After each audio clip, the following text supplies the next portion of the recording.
नमस्कार दोस्तों, स्वागत है आपका अपने YouTube चैनल पर युवा एकेडमी। जैसे कि मैंने आपसे वादा किया था, मैं मैथ्स लेके आऊँगा क्लास 10th की, तो मैं आपके सामने हाजिर हूँ, आपका फ्रेंड, आपका दोस्त भरत नायक। चलिए, तो आज हम पढ़ने वाले हैं गणित का दूसरा अध्याय हम शुरू कर रहे हैं, जिसमें बहुपद के बारे में जानने की कोशिश करेंगे। चलिए देखते हैं, बहुपद की जितनी भी परिभाषा हैं आज उनको इस लेक्चर में हम कवर करेंगे। कल से हम इसके प्रश्न जो आते हैं उनका कैसे उत्तर लिखना है उस पर अपन बात करेंगे। तो चलिए देखते हैं बहुपद किसे कहते हैं। सबसे पहले देखते हैं बहुपद। तो इस चैप्टर का जो नाम आप देख रहे हो बहुपद, तो बहुपद जो है वो बहुत सारे पदों से मिलकर बना होता है। यहाँ मैं कह सकता हूँ 2 या 2 से अधिक पदों से जो मिलकर बना होता है उसे बहुपद कहते हैं। बहुपद एक गणितीय व्यंजक है, जिसे अपन बीज गणित में पढ़ते हैं, तो इसे बोल सकते हैं बीज गणित व्यंजक। ये व्यंजक क्या होता है दोस्तों, जिसमें चर भी होते हैं, अचर भी होते हैं। मैं आगे बताऊंगा चर किसे कहते हैं, अचर किसे कहते हैं। तो चर अचर का जोड़, गुणा, भाग, घटावा, घात, यही आपका बनता है व्यंजक, और ये व्यंजक मिलकर बनाते हैं पद, और इन पदों से मिलकर बनता है बहुपद। तो चलिए देखते हैं बहुपद की परिभाषा। तो बहुपद की परिभाषा बहुत सिंपल है, जिसे हम बोल सकते हैं जिसमें चर और अचर शामिल होते हैं, या 2 या 2 से अधिक पद होते हैं, उसे हम क्या कहते हैं, बहुपद। अब अगला जो टॉपिक आया है, अगला जो वर्ड आया वो है पद। पद किसे कहते हैं, तो पद में हम बोल सकते हैं कोई भी संख्या। कोई भी संख्या से मेरा तात्पर्य है जिसको प्लस या माइनस से अलग किया जाता हो। किससे अलग किया जाता हो दोस्तों, प्लस या माइनस। जैसे मैंने एक चर लिया x और y, तो ये 2 अलग अलग पद हुए। अगर मैं इसको बीच में प्लस का साइन लगाता हूँ, जोड़ का चिन्ह लगाता हूं, तो x और y मेरे 2 पद हो जाएंगे। अभी तक ये कितने पद थे, इंडिविजुअल एक एक पद थे, लेकिन अभी मेरे जो है ये 2 पद हो जाएंगे। और इसी प्रकार से अगर मैं इसके बीच में प्लस की बजाय माइनस लगा देता हूं, तो ये हो जाएंगे 2 पद, क्योंकि प्लस और माइनस दोनों पद जो है वो अलग अलग करते हैं। यहाँ पर अगर हम बात करें कि गुणा या भाग, अगर गुणा या भाग दोनों में से कोई भी चिन्ह आया तो वो बहुपद को अलग नहीं करेगा। जैसे x गुणित y, ये एक ही टर्म कहलाएगी, एक ही पद कहलाएगा, तो इसे हम एक ही पद मानेंगे। यानी कि अगर गुणा या भाग, जहाँ भाग अगर अपन देख सकते हैं तो ऐसा हो जाएगा x बटे y, तो ये क्या हो जाएगा, एक पद। तो गुणे और भाग में पद अलग नहीं होते हैं। पद अलग किस में होंगे दोस्तों, जोड़ और घटाव में। जोड़ और घटावे का चिन्ह आया, प्लस और माइनस का साइन आया, तो हम पद को अलग मानेंगे, अदरवाइज गुणे और भाग में पद अलग नहीं होते हैं। तो चलिए दोस्तों, ये हमने सीखा पद किसे कहते हैं, पद से मिलकर बनता है बहुपद। अब मैं बार बार 2 शब्द ले रहा हूं, चर और अचर। तो चर और अचर किसे कहेंगे समझते हैं। चलिए सबसे पहले बात करेंगे चर। तो चर किसे कहते हैं, चर वह कहलाता है, वह व्यंजक कहलाता है जिसका मान बदलता है, जिसका मान बदलता है, जिसका भी मान बदलता है, जिसका भी मान बदलता है वो क्या कहलाएगा, चर। जैसे दोस्तों यहां पर एग्जांपल लेता हूं x y z, तो x y z मेरे क्या कहलाएंगे, चर कहलाएंगे। क्यों कहलाएंगे, क्योंकि इनका मान बदल रहा है। जैसे हम गणित में पढ़ते हैं, माना कि x जो है उसकी वैल्यू किसी को मान लेते हैं। जैसे मेरे पास कितने रुपए हैं मुझे नहीं पता, लेकिन मैंने मान लिया मेरे पास x रुपए हैं, तो उसमें मेरी वैल्यू क्या होगी, बदल सकती है। तो बदलेगी, तो जिसकी वैल्यू बदलेगी वो क्या कहलाएगा, चर। और चर को इंग्लिश में बोलते हैं वेरिएबल। ठीक है, वेरिएबल जिसकी वैल्यू बार बार क्या करती हो, वेरी करती हो। दूसरा शब्द आता है अचर।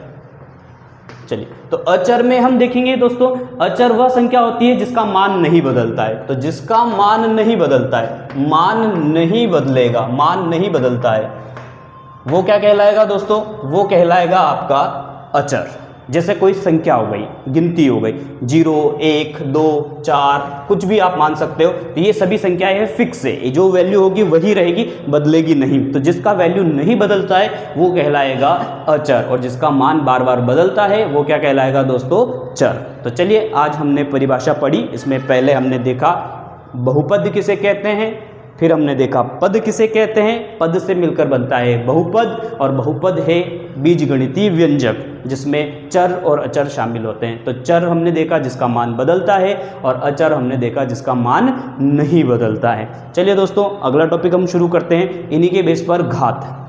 तो हम देख लेते हैं घात किसे कहते हैं। तो चलिए यहाँ पर समझने की कोशिश करते हैं घात। घात को बेटा इंग्लिश में डिग्री कहा जाता है। घात को क्या कहा जाता है, डिग्री।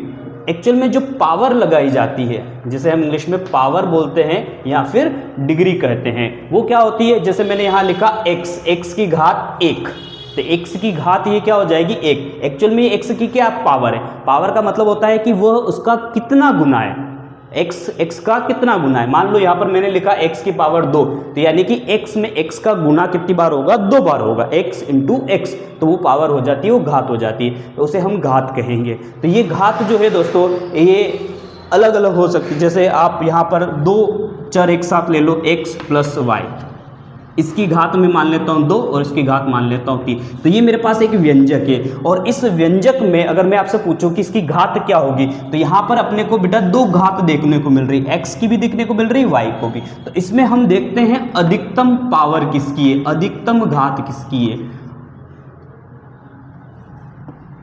अधिकतम घात। तो अधिकतम घात ही उस पूरे व्यंजक की घात होती है। तो इसमें अधिकतम घात मुझे दिख रही है y की, जो कि कितनी है 3। तो इस पूरे व्यंजक की घात कितनी हो जाएगी?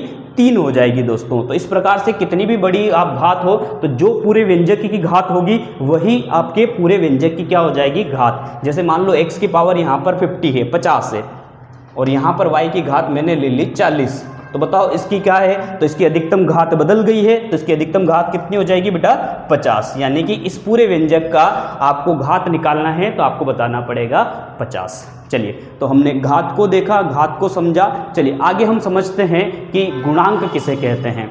तो चलिए दोस्तों, तो अब हम देखते हैं कि गुणांक किसे कहते हैं। तो दोस्तों यहाँ पर मैंने अभी आपको समझाया था गुणांक। गुणांक किसे कहते हैं? गुणांक को इंग्लिश में बोला जाता है कोफिशिएंट।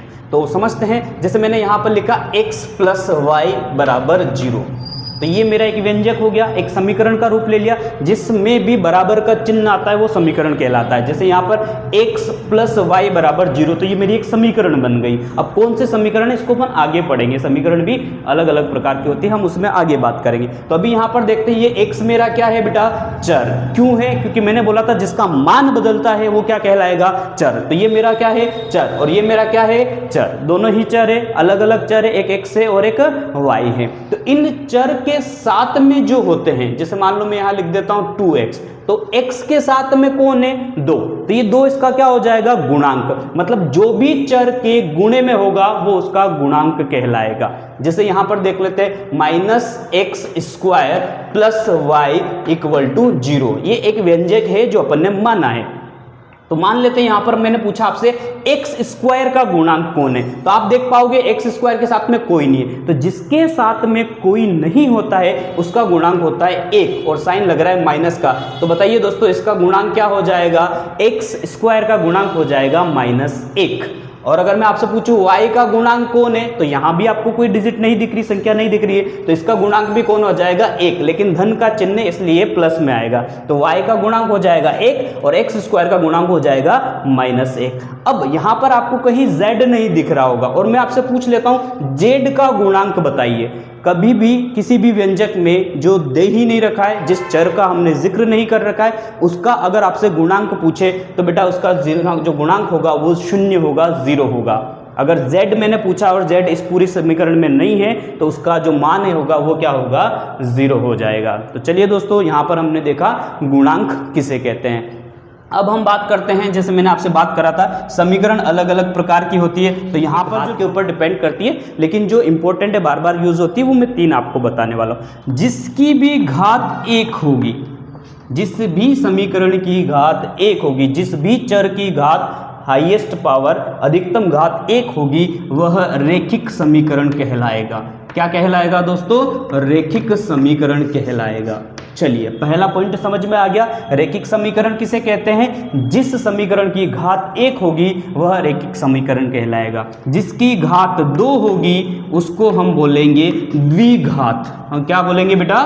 द्विघात समीकरण। अब द्विघात समीकरण क्यों बोलेंगे? क्योंकि यहां पर घात कितनी है? 2 है। अधिकतम घात कितनी है? 2। जिसकी घात 3 होगी उसे बोलेंगे त्रिघात। क्या बोलेंगे बेटा? त्रिघात। 3 का मतलब होता है 3, जिसकी घात 3 है उसे हम बोलेंगे त्रिघात समीकरण। इसका उदाहरण भी समझ लीजिए, यहाँ पर मैं आपको समझा देता हूँ उदाहरण। तो चलिए देखते हैं रैखिक समीकरण जिसकी घात 1, जैसे मैंने लिखा x प्लस वाई बराबर 0। तो यहाँ पर आप देख पाओगे कि इसकी अधिकतम घात आपको नहीं दिख रही है, और जिसकी नहीं दिखती है मतलब उसका मान 1 होगा। तो यहाँ पर 1 है, और अगर 1 ऐसे मैं आपको दिखाने के लिए समझाने के लिए लिख देता हूँ कि इनकी घात कितनी 1। वैसे तो नहीं लिखा आ रहा है, समझ जाना है आपको कि इसकी घात कितनी हो जाएगी बेटा, 1 हो जाएगी। मैंने सिर्फ आपको समझाने के लिए लिखा है 1 1, ठीक है। तो जिसकी घात 1 होगी वह रैखिक समीकरण कहलाएगा। क्या कहलाएगा दोस्तों? रैखिक समीकरण। जिसकी घात 2 हो, जैसे मैंने यहां पर लिखा x² plus 3x plus 5 equal to 0, ये मैंने एक समीकरण लिखी है। तो दोस्तों ये समीकरण कौन सी होगी? तो आप इसमें देखिए, पहले चर कौन है? x, एक ही चर है x है, यहां पर x है और यहां पर x² है। तो इस x की अधिकतम घात कितनी है दोस्तों? 2 है। तो 2 है तो मैंने बोला था जिसकी अधिकतम घात 2 होगी वह क्या कहलाएगा? द्विघात समीकरण कहलाएगा। तो ये मेरा किसका उदाहरण हो जाएगा? द्विघात। अब यहां पर हम समझते हैं कि x की घात जो है वो 3 दे रखी। x की घात कितनी दे रखी है? 3। तो दोस्तों जिसकी अधिकतम घात 3 होगी हम उसे क्या बोलेंगे? त्रिघात। तो यहां पर आप देख सकते हो इस x की घात कितनी है? 3। तो ये समीकरण क्या कहलाएगी? त्रिघात समीकरण कहलाएगी। इसको अपन कंप्लीट भी लिख सकते हैं, x की power 3 plus x plus 1 equal to 0। आपको मैंने इसको एक समीकरण का रूप दे दिया, ठीक है। आप इस व्यंजक को देखेंगे, मैंने इसको समीकरण का रूप दे दिया, ठीक है। तो चलिए दोस्तों, आज हमने देखा रैखिक समीकरण, द्विघात समीकरण, त्रिघात समीकरण। एक बार इसका क्विक रिवीजन कर लेते हैं। पहला टर्म हमने समझा था बहुपद। बहुपद किसे कहते हैं? जिसमें 2 या 2 से अधिक पद यूज होते हैं उन्हें बहुपद कहते हैं। पद किसे कहते हैं? जो कोई भी संख्या हो सकती है जिसमें चर और अचर हो सकते हैं। ये सिर्फ जोड़ और घटावे से अलग होते हैं, गुणे और भाग से अलग नहीं होते हैं। उसके बाद अचर, जिसकी वैल्यू बदलती नहीं है वो अचर हो जाएगा, जिसकी वैल्यू बार बार बदलती है वो चर हो जाएगा। और घात जो कि अधिकतम पावर होती है, अधिकतम जो है उसका गुणांक होता है। और गुणांक मैंने अभी समझाया दोस्तों, जो चर और अचर चर के साथ में होगा, जो गुणे में होगा वही उसका गुणांक कहलाएगा। घात मैंने भी जस्ट बताई, जिसकी 1 घात होगी रैखिक समीकरण, जिसकी 2 घात होगी द्विघात समीकरण, और जिसकी 3 घात होगी त्रिघात समीकरण कहलाएगा। चलिए दोस्तों, तो आज के लिए बस इतना ही। कल के वीडियो में हम देखेंगे कि इन प्रश्न और उत्तर को कैसे सॉल्व किया जाता है। बहुत बहुत धन्यवाद, मिलते हैं नेक्स्ट वीडियो में।